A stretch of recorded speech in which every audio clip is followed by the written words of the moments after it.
på en skole, hvor du er glad og tryg. Du har gode venner og lærere, der hjælper dig. Du har et klasseværelse, hvor du trives, og du ved, der er plads til dig. Du har en skolegård, hvor du kan lege og spille bold. Du har det godt, og du føler, at intet ondt kan nå dig. Men en gang imellem. Kun en gang imellem. Føler du et kort sus af kulde, som rammer dig på gangene? En kulde, der sjovt nok ikke kan defineres. Du ikke ved, hvor kommer fra. Så selvom skolen virker tryg. Og der altid er en at spørge eller være sammen med. Og alle virker glade og sikre. Så er der noget om skolens kælder, du ikke ved. Peter, fryser du også nogle gange, når du går ned ad kældertrappen? Jamen, det gør jeg lidt, Pernille. Men tænker du ikke, det er det der træk fra døren, der kommer?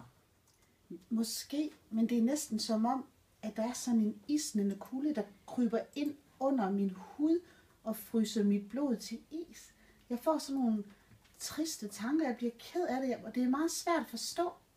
Det er sjovt, du siger det, fordi jeg har også følt den der bedrøvelse, når jeg går forbi dernede, at jeg bliver trist og bliver ked af det. Det er meget mærkeligt. Jamen, det er altså ret mærkeligt. Jeg tænkte på, om vi skulle prøve at gå ned og kigge i skolens arkiver, fordi det er jo altså skolens ældste bygning. Måske vi kan finde noget. Det synes jeg, det lyder som en rigtig fin plan. Det gør vi.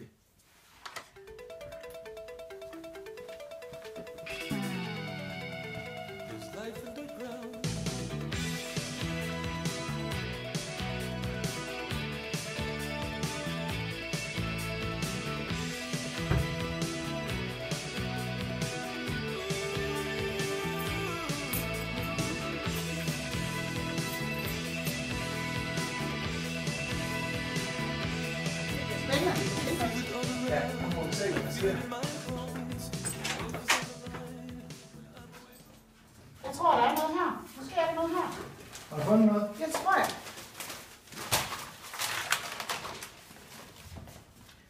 Der står, da Åbybro skole blev bygget sent i efteråret 1907, blev en kælder som det første udgravet. Det skulle have været en stor, flot, rummelig kælder med en skrækkelig tragedie indtraf. Kun 2 uger efter hullet i jorden var gravet. En lille pige, Katrine Nørgaard, var om aftenen taget alene ned til hullet for at lege, da et voldsomt regnvejr indtraf. Den 7-årige pige må have bevæget sig for langt ud til kanten af hullet, i det aftrykket i mudder dagen efter viste, at jordkanten havde været for blød på grund af regnen, hvorefter Katrine var styrtet ned i hullet.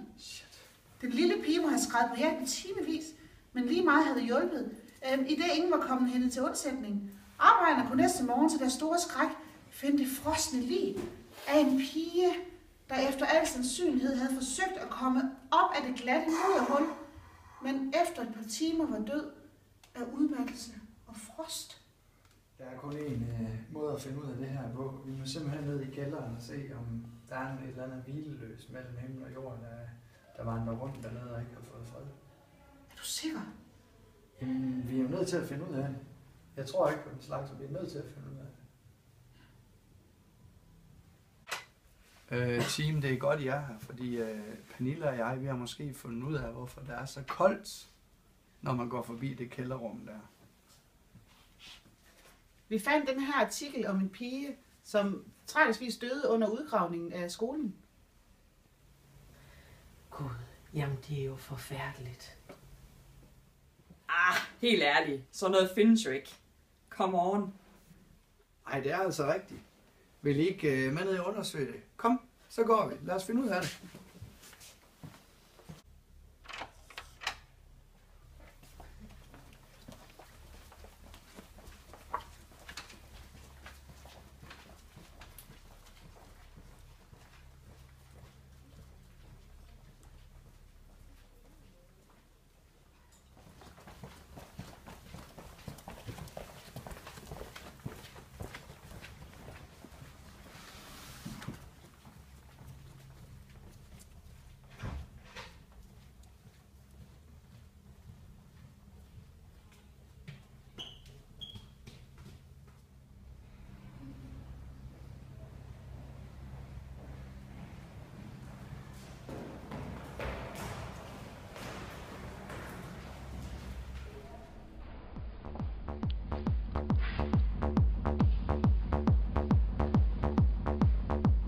The dark side.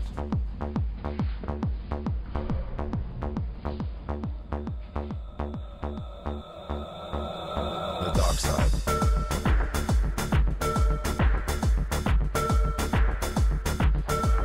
The dark side.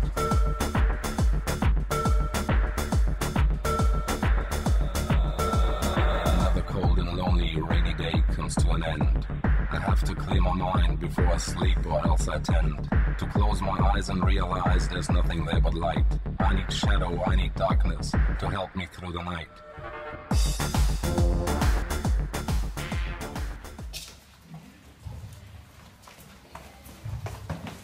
Det må være dernede, kulden kommer fra. Hvad gør vi? Skal vi gå forbi? Måske skulle vi bare sende en af 5. klasserne derned. Ej, det tror jeg ikke er en god idé at sætte børn dernede nu. Så må vi jo selv gå derned.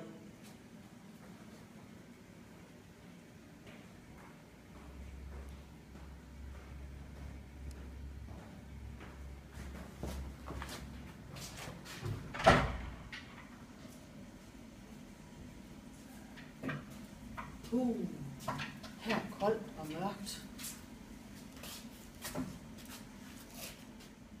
Shh! Hørte I ikke en lyd? Måske herinde.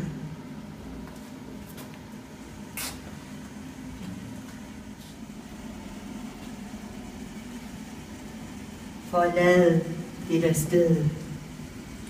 Forlad dette sted.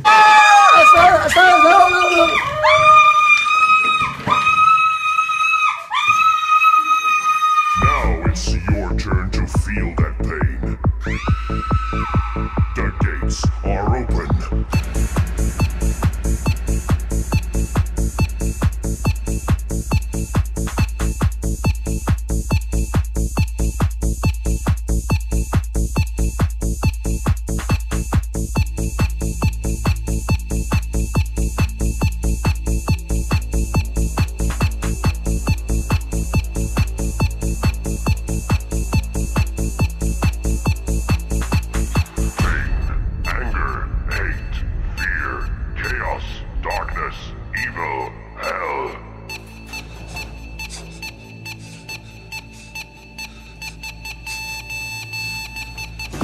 The gates are open.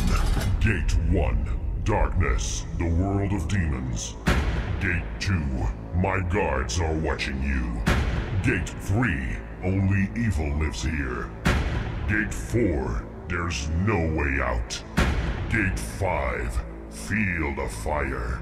Gate 6, pick up your weapons and fight.